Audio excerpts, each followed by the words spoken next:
Ricardo. Ricardo, a los que no lo conocéis, pues es de formación biólogo, lleva muchos años trabajando en temas medioambientales como consultor, y la vinculación que me une a mí personalmente es de hace ya muchísimos años. En la introducción del libro, o en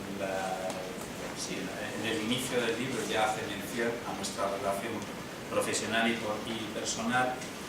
Y bueno, para mí también es una inversión, más que una apuesta, es una inversión personal, digamos, por lo que a mí me atañe en el cargo de presidente, el haber hecho posible el libro. Se han editado 1000 libros, la asociación ha tenido que pedir una póliza de 5000 y pico de euros porque no disponemos de ellos para poder editarlo, y nuestro objetivo es difundirlo, divulgarlo, darlo a conocer, recuperar los 5000 euros que hemos invertido y a otra cosa. Es un poco la motivación. Ricardo tiene la virtud de que tiene muchas ideas, es muy tal, pero le tengo que recortar porque le dije por teléfono que media hora, un poco más, porque por él podía estar aquí indefinidamente, pero bueno, una media hora para dejar un poquito de margen de alguna pregunta y que aparezca, que vendrá, supongo que ya se ha puesto en contacto el secretario autonómico, Paco Mulero, y que clausure el acto. Después de acabado el acto, a las 2, 2 y cuarto, más o menos, pues que sepáis que vamos a dejar ahí unos libros que previo pago los podréis retirar. Son 15 euros los que los hemos pagado hasta los directivos, o sea, la junta directiva. El primer día, el señor directivo encargado de los libros, como anécdota os diré, cada libro me tenéis que pagar 15 euros y cada directivo pagamos nuestros 15 euros. Y pienso que nada más.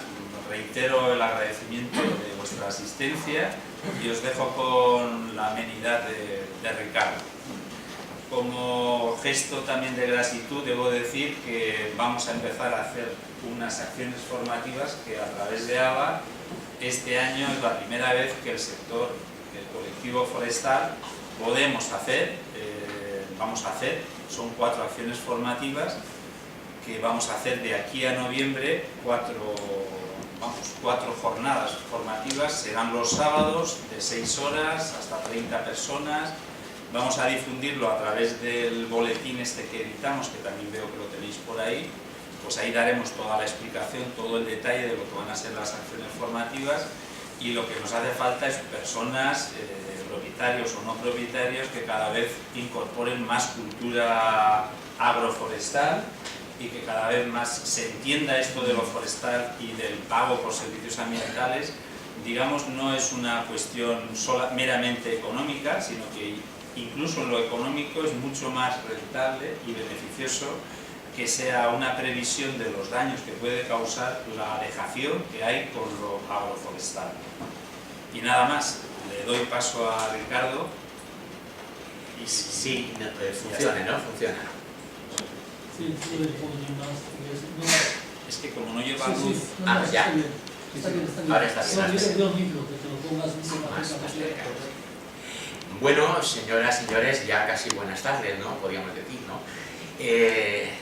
Por supuesto, agradecer a la señora Aguado sus palabras, que creo que son casi excesivas, ¿no? Y la posibilidad de aquí en el local de ABA de poder, digamos, hacer esta presentación de este libro.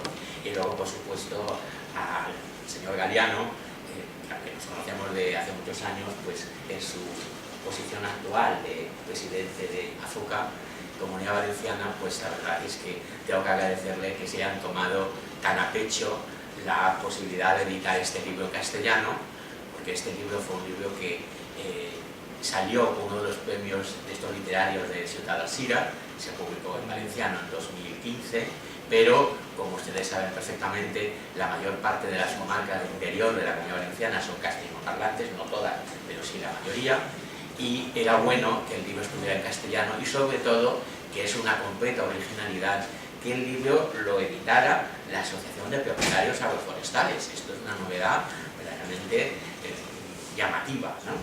Bien, Juan, cuando controla el tiempo... Sí, bien. tengo tiempo. Vale, de acuerdo. Entonces, verán, es muy fácil de explicar el libro. El libro tiene 3 capítulos. El primer capítulo es una especie de historia personal del autor y de alguno de sus amigos, colegas, compañeros en los años 70 y los años 80. Es un poco un periodo que le lleva al autor, en este caso concretamente, a plantearse de que hay que hacer un cambio en la orientación de todo lo forestal. Luego viene un segundo capítulo que es esa propuesta, cómo se va perfilando, que son la última década del siglo pasado y la primera década de este. Y luego el último capítulo es, una vez ya esbozada la propuesta, intentar demostrar que, por extraña que pueda parecer a diferentes personas, no es una propuesta, no es una proposición, digamos, que chirríe frente a la tradición forestal que desde el siglo XVIII, el siglo de las luces, ha llegado hasta nuestros días. No lo es, y entonces ese tercer capítulo parte precisamente en el momento que se escribió en 2014. El libro ha seguido, es fiel a la primera edición, solamente hay algunas notas aclarativas nuevas y alguna pequeña corrección y cambio. Pues justamente ese año se cumplían 300 años de la muerte del que fue uno de los, quizá el primer iniciador de, digamos, la silvicultura moderna, pero que no solamente es iniciador de la silvicultura moderna, sino que es el introductor de la palabra sostenible, Nachhaltig en alemán, ¿no? Entonces, este señor, que fue Karlowitz, que era un inspector de minas de Sajonia, del reino de Sajonia, pues escribió un libro que se llama Silvicultura económica. Y ese libro es un poco el punto de partida de toda una tradición forestal que llega hasta el siglo actual, ¿no? Bien, y justamente se cumplían entonces 300 años de su muerte. Bien, la propuesta es fácil de explicar, parte de un hecho que ustedes rápidamente verán como que es una auténtica paradoja, ¿no? La superficie forestal, ocupada por los distintos ecosistemas forestales, los distintos que hay, viene a ocupar un poco más de la mitad del territorio valenciano, 50 y pico %, más o menos, ¿no? Hay diferencia de opinión porque hay varias formas de calcularla, pero da igual, más de la mitad. Sin embargo, cuando vemos las cuentas económicas, las cuentas, por ejemplo, del Producto Interior Bruto Regional, pues ese 50 y pico % del territorio valenciano genera menos de la milésima parte del Producto Regional Económico, casi menos de 2 milésimas partes. O sea que, digámoslo así crudamente, si la agricultura pesa relativamente poco en la estructura económica valenciana y la agricultura de secano muy poco, el sector o rama forestal cuenta nada, prácticamente nada, es irrelevante. Y ahí viene un problema muy curioso. ¿Cómo es posible que la mayor parte del territorio valenciano sea irrelevante? O sea, que si por ejemplo ahora desapareciera, se amputara de las 23.300 kilómetros cuadrados que tiene la Comunidad Valenciana, se amputara más de la mitad, no pasaría nada. Sería como si una empresa no excesivamente grande quebrara, una de las muchas que hay. ¿Cómo es posible? ¿Qué economía más extraña es esta, no? Porque al mismo tiempo sabemos, y si no sabemos podemos averiguarlo, que ese más de la mitad del territorio valenciano suministra una serie de servicios al conjunto de la sociedad valenciana, desde la mitigación y adaptación al cambio climático, la interferencia en el ciclo hidrológico, la protección de la biodiversidad, la lucha contra la erosión, el impedir la formatación de infraestructuras hidráulicas como los embalses, etcétera, etcétera, etcétera, etcétera. Pues bien, es muy sencillo, porque estos servicios sencillamente no se reconocen, no se valoran, no se cuantifican y no tienen ninguna compensación dineraria. Ya está, simplemente. Es como si no existieran, pero sabemos que existen. Y al mismo tiempo sabemos otra cosa. Estamos inmersos en un proceso de cambio global acelerado. El cambio climático es una manifestación de ese cambio global, pero hay mucho más que eso. Y sabemos que estos ecosistemas en el territorio valenciano son fundamentales de cara al futuro. Supervivencia o no pervivencia va a significar muchas cosas. Y siguen sin valer nada. Y como no valen nada, entonces hay una situación que es la siguiente. Por un lado tenemos que la mayor parte de los montes son montes privados, un 55% más o menos. Y el otro 45% son montes públicos. Los privados porque no hay ningún incentivo, y más bien suelen ser un lastre para muchos de los propietarios Y los públicos, porque muchas veces responden a políticas erráticas, como hemos podido ver estos últimos lustros, pues entonces resulta que, como al fin y al cabo no valen nada, pues no importa nada, ¿no? Entonces, esa es la situación. Entonces, la propuesta es bastante simple. La propuesta viene un poco a decir, miren ustedes, esos montes valen y tienen que tener algún tipo de contrapartida dineraria. Algún tipo de compensación, de retribución, podemos hablar a partir de ahí. Puede ser un sistema privado, en que alguien que recibe un beneficio de ese monte esté dispuesto a pagar al que lo procura. Imaginen ustedes, por ejemplo, le pongo un caso, imaginen ustedes, por ejemplo, el embalse de Benajever, un embalse calculado para, supongamos, 80-100 años de vida útil. Sabemos perfectamente, ya ocurrió un incendio hace algunos lustros, que si resulta que la cubierta vegetal se degrada, por los motivos que sean, entonces la erosión de esos suelos aumenta y llega hasta el embalse y lo va colmatando. Y en lugar de 80 o 100 años, pues durará 70 o 60. Con lo cual es una pérdida de quien gestiona el embalse. En este caso sería la Confederación, pero podría ser un privado. Entonces, la Confederación podría decir a los propietarios de toda la cuenca que desagua en el embalse de Benajever: señores, les voy a pagar para que mantengan el suelo en condiciones óptimas de que haya la mínima erosión.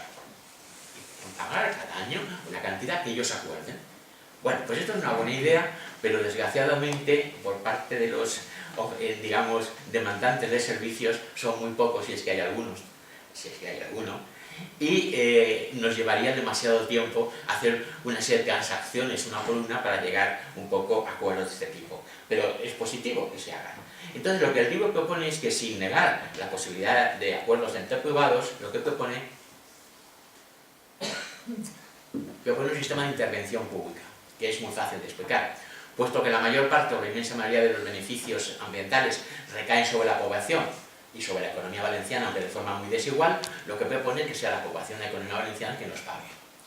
Y no desagrega servicio a servicio, porque sería un poco, sino que de alguna forma busca un mecanismo que, en función de la estructura y del funcionalismo de esos ecosistemas, pues puedan recibir una renta anual de una determinada cantidad de dinero.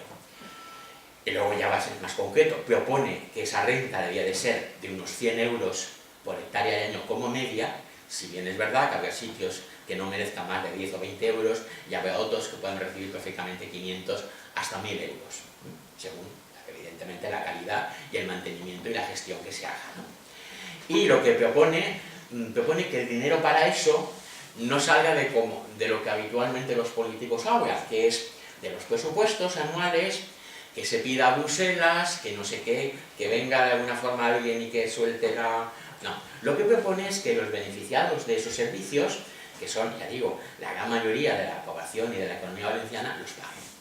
Y hay muchos mecanismos para hacerlo, pero el libro propone varios, de los cuales se decanta por dos, que son una tasa sobre las emisiones de dióxido de carbono, que saben ustedes que es el principal gas de efecto invernadero y que está detrás del cambio climático, y una tasa sobre el agua urbano-industrial. El agua agraria queda fuera por sus particulares características. Bien, como resulta que tenemos un territorio que está muy dualizado, y eso para muchas cosas es un inconveniente, hay un contraste muy fuerte en la Comunidad Valenciana entre el litoral y el interior. Pero en este caso es una ventaja. Como dice un amigo nuestro, las ventajas de los inconvenientes, ¿no? Es una ventaja, ¿por qué? Porque como casi toda la población y la actividad económica está concentrada en el litoral, que es una zona beneficiaria, piensen simplemente en el tema de inundaciones, solamente en ese tema. Piensen en el ocio, piensen también, bueno, una serie de cosas, ¿no? Bueno, pues entonces, como resulta que la población y la actividad económica están localizadas ahí, y en cambio las formaciones forestales, en su inmensa mayoría, están localizadas en las comarcas del interior, que son un poco densas en población y en actividad económica, pequeñas cantidades, proporcionalmente sacadas del litoral, son grandes cantidades en el interior. Entonces, utilizando unas tasas muy bajas, que en el libro comenta de unos 4 euros por tonelada de dióxido de carbono y 1 euro por 20.000 litros de agua urbana industrial, se puede discutir las cantidades, pues entonces podría cubrirse esos 100 euros de media para la superficie forestal por hectárea valenciana cada año. Y atención, que esto es lo importante, es cada año. Esto no es una inversión que hace la administración, que dice, oiga, zonas de interior, mire, hemos hecho esta infraestructura turística, luego da igual que vayan turistas o no, pero la hemos hecho, nos hemos gastado 300 millones. De las antiguas pesetas a lo mejor, pues un caso, estoy hablando de un caso concreto que seguramente Juan sabe cuál es. Bien, entonces, no, esto no es una inversión y allí va, ¿no?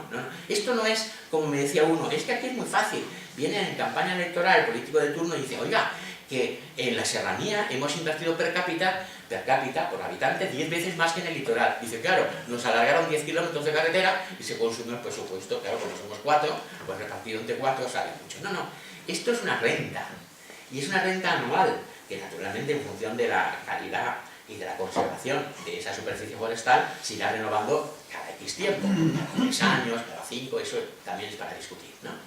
Entonces, ¿esto qué significa? Significa una entrada de aproximadamente unos 140 millones de euros al año, de los cuales, quitando un 5, un 10% por costes de transacción, vamos a ponerlo así, quedarían unos 125 millones que más o menos por la cantidad de superficie forestal, que es lo que comentábamos antes, pues un 50 y pico por ciento vendrían a salir las 100 hectáreas, los 100 euros por hectárea de media. Pero es que tengan en cuenta una cosa, es que la entrada de ese dinero tiene un efecto multiplicador. Cualquier entrada, cualquier inyección mineraria en una economía, y más una economía depauperada, una economía, digamos, en recesión, empobrecida, como el de muchos municipios del interior, incluso en peligro de despoblamiento completo,